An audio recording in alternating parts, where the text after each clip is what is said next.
देखिए आज हम लोग एल्किल हाइलाइट के रासायनिक गुण निर्माण विधि है ना, ओनली ज्यादा नहीं, जो पेपर में आएगा उसी के लेवल से हम लोग को पढ़ना है।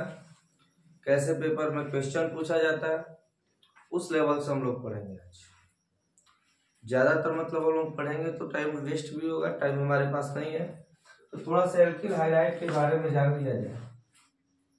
देखो एल्किल हाइलाइट ये साधारण नाम होता है, इसका यूपीएससी नाम लिखोगे तो हेलो एल्केन, ठीक है। एल्किल हाइलाइट का एक नाम क्या होता है, हेलो एल्केन।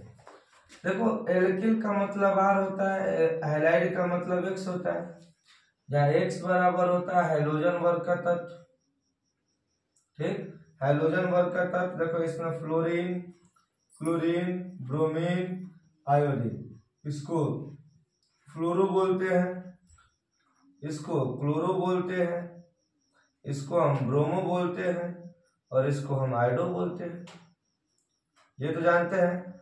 आर बराबर आपने पढ़ा है कि एल्किल मूलक होता है, एल्किल समूह। इसमें जैसे बोल दिया गया रहता है CH3, C2H5, C3H7, ऐसे सब बनाते हैं। इसको हम मेथिल पढ़ते हैं, इसको एथिल और इसको प्रोपिल।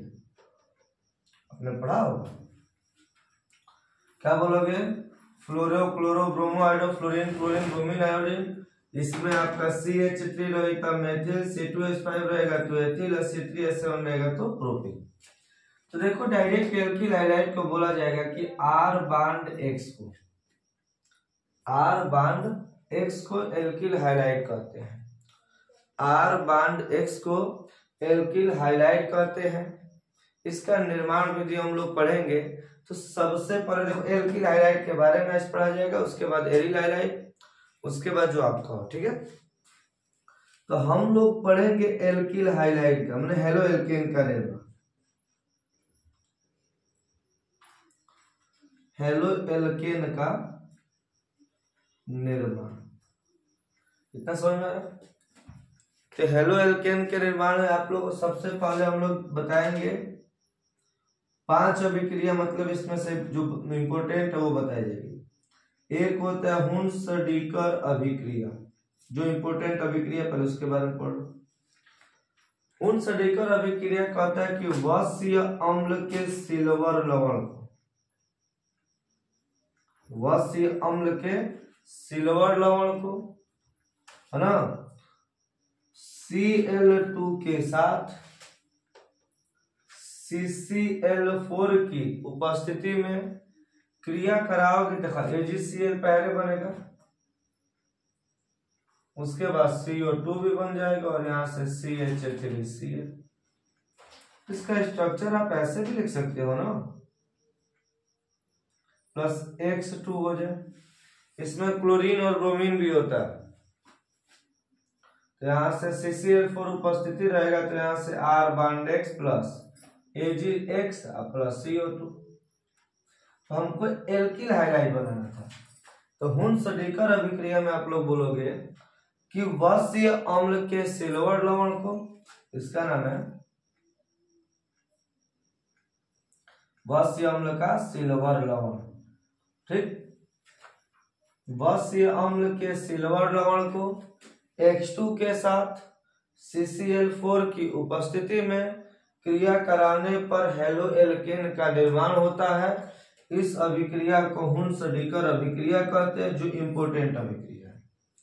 क्या बोलोगे कि वश्य अम्ल के सिल्वर लवण को, वश्य अम्ल के सिल्वर लवण को Cl2 या X2 के साथ CCl4 की उपस्थिति में क्रिया कराने पर एल्किल हाइलाइड का निर्माण होता है। इस अभिक्रिया को हुंस-डीकर अभिक्रिया कहते हैं। वश्य अम्ल के सिल्वर लवण को X2 के साथ CCl4 की उपस्थिति में क्रिया कराने पर एल्किल हाइलाइड का निर्माण होता है। इस अभिक्रिया को हुंस-डीकर अभिक्रिया कहते हैं। इतना समझ में आ रहा है। उसके बाद आप लोग को बोला जाए एक अभिक्रिया होती है डार्जन अभिक्रिया।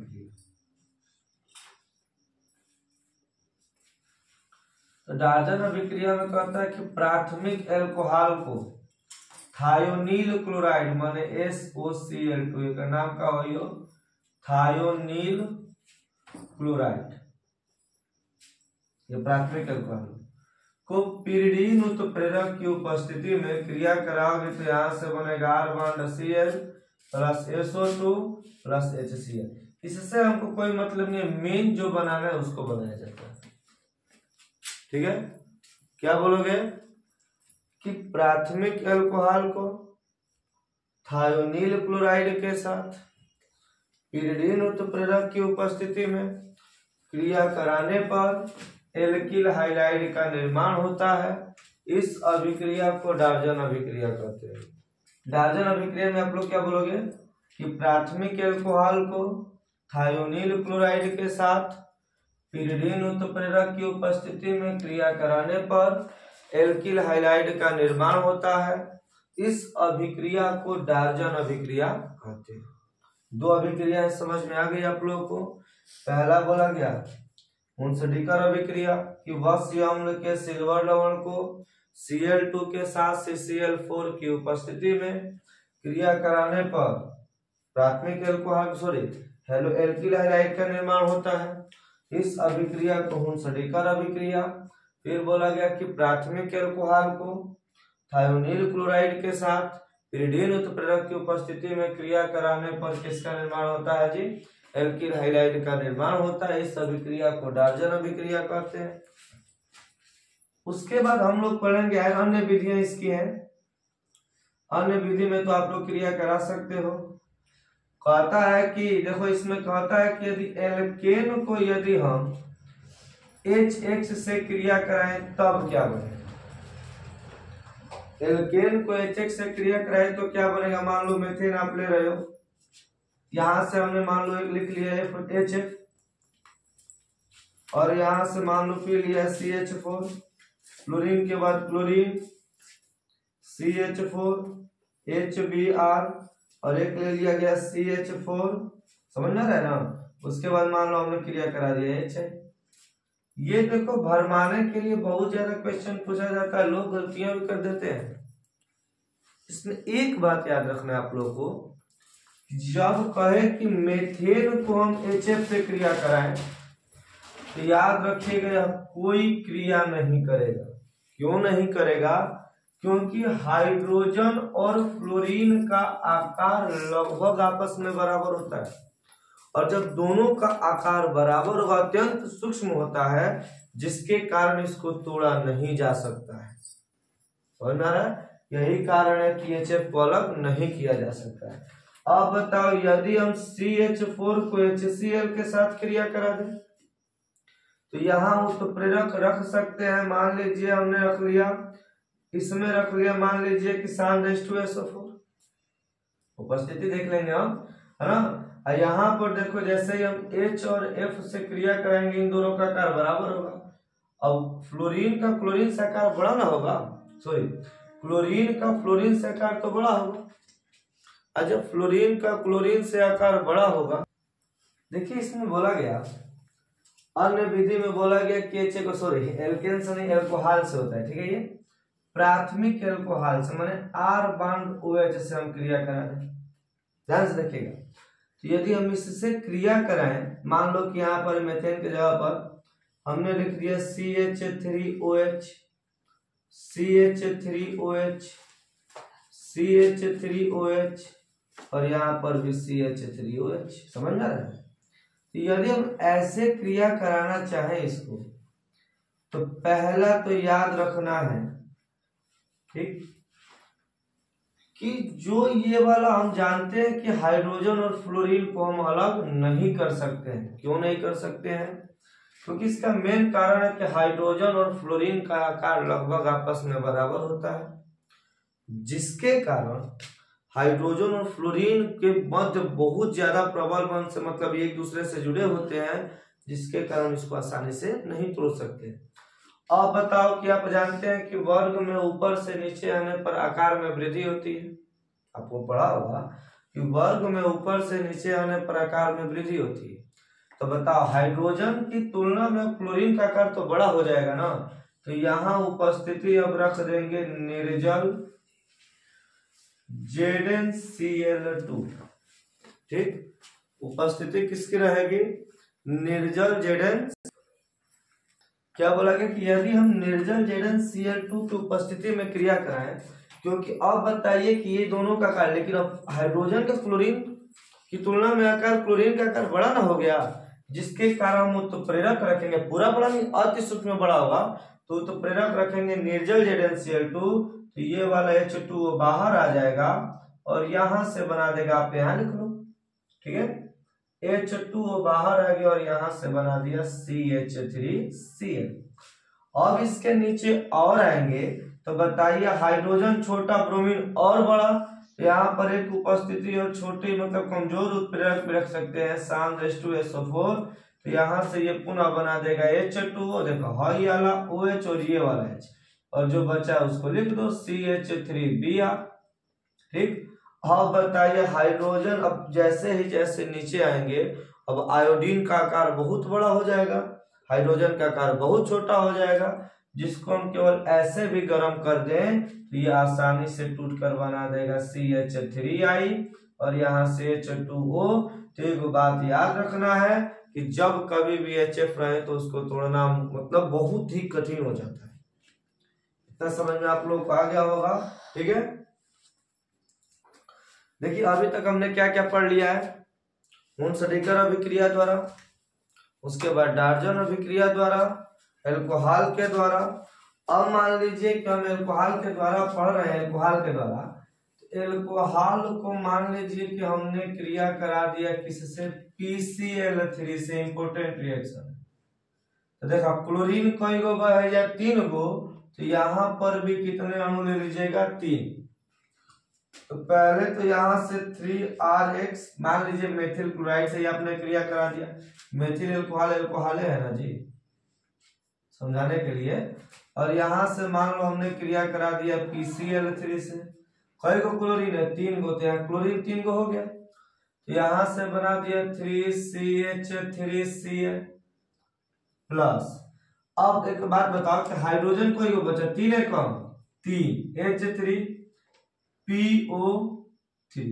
तो बताइए कि यहाँ पर एल्किल हाइलाइट बना कि नहीं बना, समझ में आ रहा है। यदि आप PCl5 से इसको क्रिया कराते हैं, मेथिल अल्कोहल है ये मेथिल अल्कोहल है, फास्फोरस पेंटाक्लोराइड से क्रिया कराते हो तो डायरेक्ट CH3, एगो क्लोरीन यहाँ से निकालोगे तो CH3Cl होगा, एगो क्लोरीन, अभी 4 गो क्लोरीन बचा है, तो एगो हाइड्रोजन है, एगो क्लोरीन बना दिया HCl।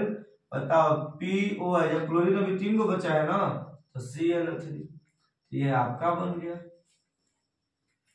इतना तो आप लोगों को समझ में आ रहा होगा। ये सब जो विधियां हमने पढ़ी, ये सामान्य विधि थी, एल्किल हाइलाइट की, जो आपके पेपर में ज्यादा पूछा जाता है। अब हम लोग पढ़ेंगे एल्किल हाइलाइट के या हेलो एल्केन के रासायनिक गुण। हेलो एल्केन के रासायनिक गुण।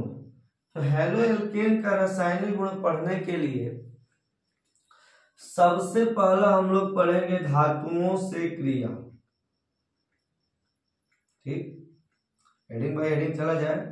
धातुओं से क्रिया, तो इसमें याद रखना है, पहला होता है सोडियम धातु से क्रिया। अरे सोडियम धातु है ना, सोडियम धातु से क्रिया।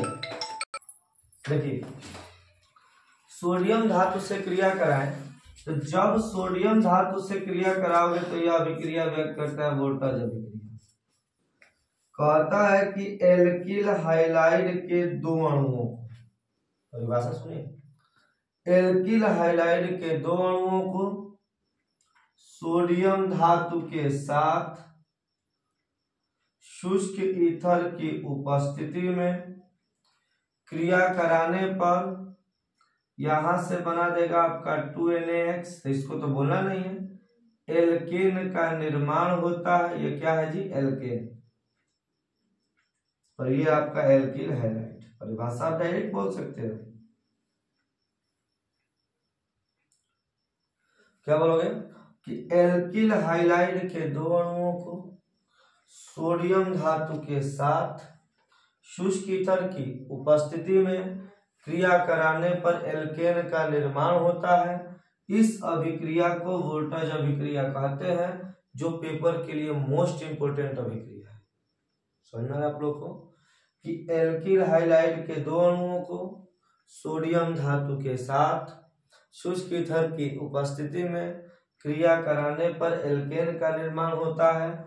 इस अभिक्रिया को वोल्टेज अभिक्रिया कहते हैं। इसका दूसरा स्ट्रक्चर लिखना चाहते हो, ये समझ में ना कैसे टूट रहा है, तो हम ऐसे भी इसको लिख सकते हैं। कितने अणु हैं एल्किल हैलाइड के? 2। सोडियम धातु के साथ क्रिया करा दो शुष्क ईथर की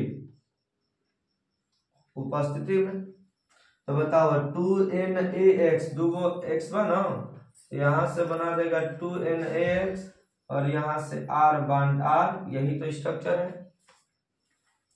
कि एल्किल हाइलाइड के दो अणुओं को सोडियम धातु के साथ शुष्क ईथर की उपस्थिति में क्रिया कराने पर एल्केन का निर्माण होता है। इस अभिक्रिया को वोल्टेज अभिक्रिया कहते हैं। समझ में इतना रहा आप लोग को? अब दूसरा हम लोग पढ़ेंगे फ्रैंकलैंड अभिक्रिया। देखो वोल्टेज है तो का रखला सोडियम धातु, और ये जो फ्रैंकलिन नामक वैज्ञानिक आया इसने सोडियम को हटाकर जिंक धातु से क्रिया करा। बस यही होता है। तो परिभाषा वही होगा कि एल्किल हाइलाइड के दो अणुओं को अब जिंक धातु के साथ, सोडियम रही तो वोल्टेज, जिंक रही तो फ्रैंकलिन, शुष्क ईथर की उपस्थिति में क्रिया कराओगे तो ये वाला बना देगा ZnX2 अब प्लस यहां से बना दिया R बॉन्ड R, ये एल्केन है। तो परिभाषा सेम वही बोलना है। जब सोडियम धातु बोलोगे तो वोल्टेज अभिक्रिया, और जब फ्रैंकलिन बोलोगे तो जिंक बोल देना है कि एल्किल हाइलाइड के दो अणुओं को जिंक धातु के साथ शुष्क ईथर की उपस्थिति में क्रिया कराने पर एल्केन का निर्माण होता है। इस अभिक्रिया को फ्रैंकलिन अभिक्रिया कहते हैं। एल्किल हाइलाइड के दो अणुओं को जिंक धातु के साथ शुष्क ईथर की उपस्थिति में क्रिया कराने पर एल्केन का निर्माण होता है। इस अभिक्रिया को फ्रैंकलिन अभिक्रिया कहते हैं। अब एक होता है मैग्नीशियम धातु के साथ क्रिया करा दो,